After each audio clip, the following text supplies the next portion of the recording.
लगभग 8-10 आदमी को गोली लगा है। अपराधियों को लगता है तो हमारी सरकार बन गई।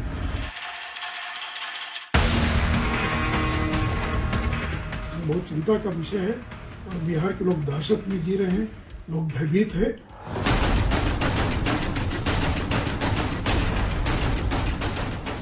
जो बिहार के लोग हैं जो पलायन कर गए थे अपराध को देखकर, आज उनको वही पुराना दौर नजर आ रहा है।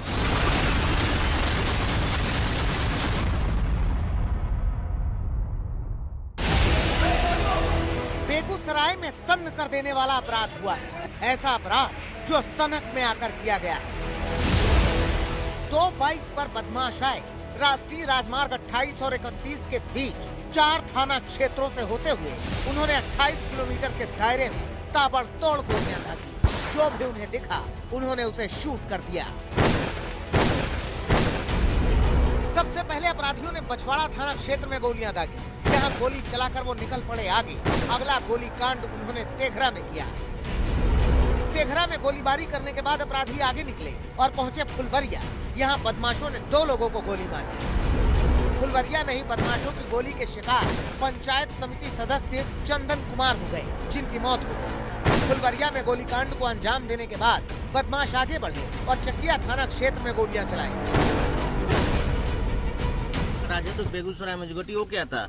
तब बताइए, हम तो आपको बता ही दिए हैं कि क्या चीज हो रहा है। ये आप समझ रहे हैं एक एक चीज, और हमने तो अधिकारियों को कह दिया कि इस तरह की घटना एक एक चीज पर नजर रखे रहिए।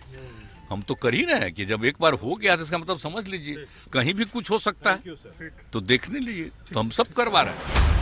1 घंटे के दायरे में 4 थाना क्षेत्रों में हुए इस गोलीकांड ने सिर्फ बेगूसराय ही नहीं पूरे बिहार को थर्रा दिया।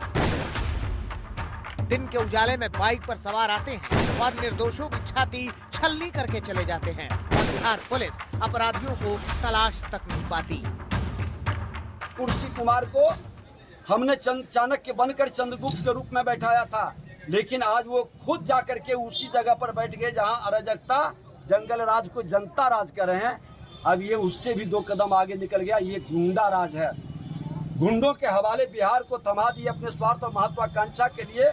बिहार संभल नहीं रहा, देश संभालने चले हैं। प्रारंभिक रूप से जो हमारी गश्ती पार्टी थी वो रोड पर थी, फिर भी उनके द्वारा अपराध कर्मियों को रोका नहीं जा सका या चेकिंग नहीं की जा सकी, और अपराध कर्मियों इस क्रम में 7 पुलिस पदाधिकारियों को तत्काल प्रभाव से पुलिस अधीक्षक ने निलंबित किया। कि पुलिस की लगातार चेकिंग चल रही है, सड़कों पर पुलिस की प्रेजेंस बनी हुई है, अलग अलग टीम बना दी गई है।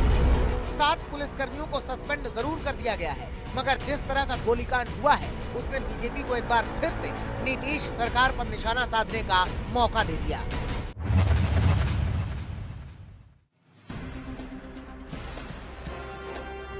इस साल घर खरीदना लगातार महंगा होता जा रहा है। पहले तो रेपो रेट में हुए इजाफे के बाद ब्याज दरें बढ़ने से ईएमआई में बढ़ोतरी हुई है और अब घरों की कीमतों में भी तेजी देखी जा रही है। दरअसल घरों की डिमांड बढ़ने के साथ ही महंगाई की वजह से निर्माण लागत में हुआ इजाफा घरों के दाम बढ़ा रहा है। अप्रैल जून तिमाही में देश के 8 बड़े शहरों में घरों की कीमतों में बढ़ोतरी हुई है। इस ताजा बढ़ोतरी के बाद देश में घरों के दाम प्री कोविड स्तर के पार निकल गए हैं।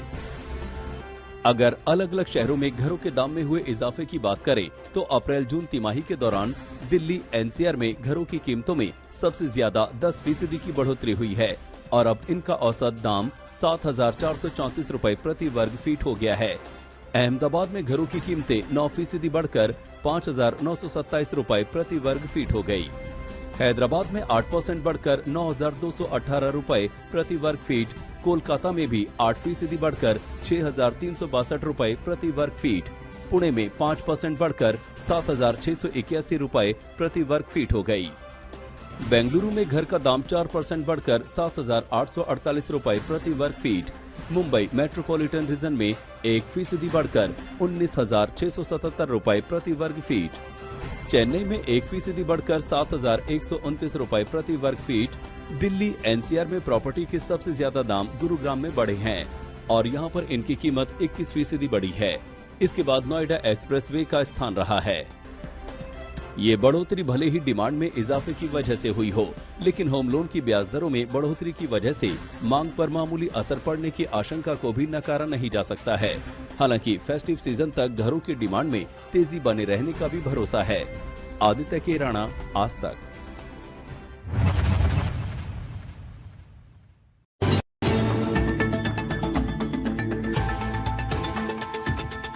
में पेड़ पर लटकी मिली दलित नाबालिग बहनों की लाश, 3 लड़कों पर अगवा करने का आरोप। नाराज लोगों ने जाम लगाया। मौके पर आला अफसर, मुख्य आरोपी हिरासत में। उज्बेकिस्तान में एससीओ समिट में हिस्सा लेने आज पीएम मोदी भरेंगे उड़ान। चीनी राष्ट्रपति जिनपिंग से हो सकती है मुलाकात। लद्दाख में सेना की वापसी के बाद चीन के तेवर ढीले। सुकेश चंद्रशेखर केस में ईओडब्ल्यू आज नोरा फतेही से करेगी सवाल। जैकलीन से कल हुई थी 8 घंटे तक पूछताछ। पुलिस ने कहा जैकलीन ने नहीं बताया पूरा सच, फिर होगी पूछताछ। यूपी के एटा में सरेआम दुकान को लूटने की कोशिश में फायरिंग, 3 बदमाशों ने की वारदात। पब्लिक ने बदमाशों को पकड़कर पीटा।